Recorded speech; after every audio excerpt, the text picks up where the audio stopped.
Tropical Storm Miri set to make landfall near Shizuoka today.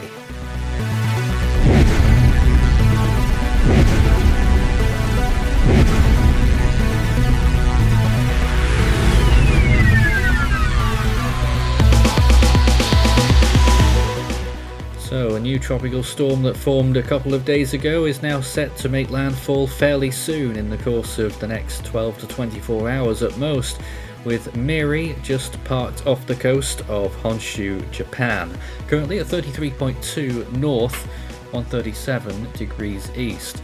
As of 7 AM in Tokyo and Japanese Standard Time, it was 45 mile per hour winds with a pressure of 995 millibars, moving due north at the moment at 12 miles per hour. The storm is expected to continue to turn towards the northeast, although it's a little bit later than we expected so far. So who knows, it may go a little bit further east than what we expect if it keeps going.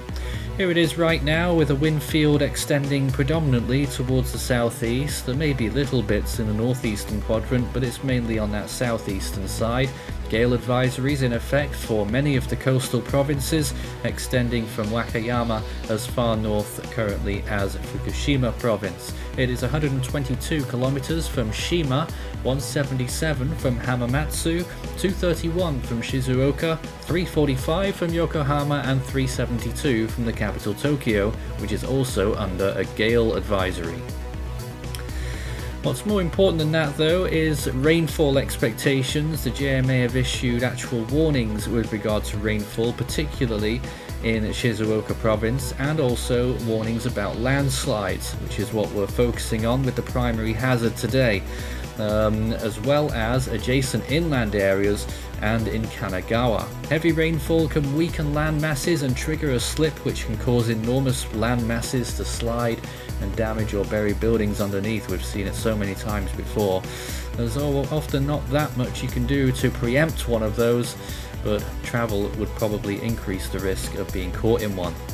Well, here's the forecast. You can see it moving northeastwards very quickly through the next couple of days and dying off and becoming an extratropical low pressure system as it approaches the Kamchatka Peninsula in Russia.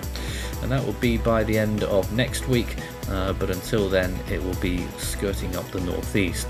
It will take a very short time to get through there once it first makes landfall. There's a cone on our left hand side from one of our other editors, Ethan. As we look at all of the satellite and various estimates out there for the current wind speed, JMA a little bit higher than the field at 50 miles per hour when all is converted, with the ADT and JTWC a little bit lower, I believe, at 40 miles per hour. So there's another look from the model spread, which generally has decent consensus, although it's interesting to see how the initial areas are all in different places. But it's pretty clear that it's going to move through Shizuoka, then towards Kanagawa, possibly through Yamanashi, towards just north of Tokyo probably. Here's the GFS model run showing the storm moving through once again.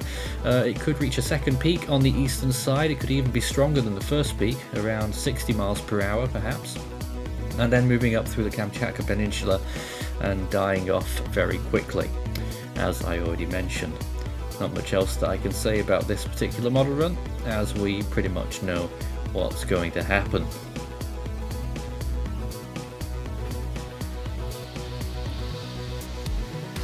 So let's see if we can move on to the next run, which shows us the water vapor distribution. And you can see there that it is a very moist environment, followed by a front moving through after that. So there is going to be a lot of precipitation over the next few days, and that's why flooding will be a concern, flash flooding of course, and also more long-term flooding issues, which can often happen at this time of year. And there it is again moving through, and we'll check out the storm total rainfall estimates in just a moment. which we're expecting to be towards a moderate end. For a tropical cyclone, it's not going to be as significant as tropical cyclones certainly can be. Here's a look then at the precipitation as it moves through, and we're expecting, I can't see this graphic unfortunately, but I believe it was between 5 and 10 inches of rain in some locations, and that would be from 125 to 250 millimeters of accumulated rainfall. I think there was also a high amount further north as well, but the main area that we're looking at is the landfall zone, where we're expecting quite a significant amount of rain. And as the storm moves through quickly, you expect that it is going to be very high precipitation rates.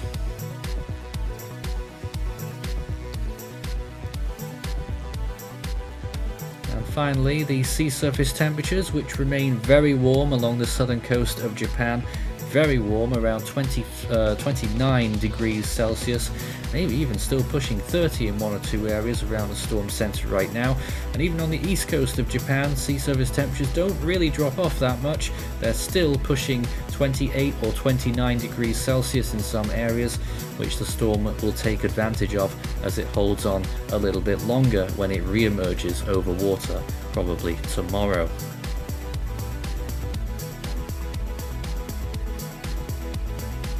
Visible imagery as we get into the morning hours is showing a somewhat disorganized looking Miri though.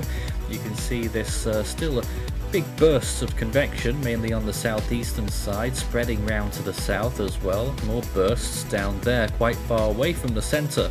The center is quite clearly located on the tip of the northernmost convection, which is being sheared away quite a bit. It's a partially exposed center that we've got right now, and that's why you're probably not seeing too much weather going on along the Japanese coastline, although the cloud cover has been increasing. All the big stuff is still south on the ocean side of the storm, and that will only be felt along the Japanese islands a little bit later on during the day. You could argue that down there on that second area of blow up on the convection, that it could even be trying to form a competing center. It is going to be a disorganized storm no matter what happens for the rest of this storm's life, but I think landfall might even consolidate things a little bit, and it will go on a burst, as we saw in the models, a little bit more on the other side. Here's a wider shot showing the RGB air mass imagery, and you can see just how much of a bulk of convection it's got on the southern side there. But still, you can quite clearly see that it is a sloppy storm that we've been watching, but it still will have its impacts. With those winds creeping up there, we can't rule out maybe a 60 mile per hour landfall, a little bit out there, but it could still happen, and we could very well see 60 miles per hour or more when it emerges on the eastern side of Honshu.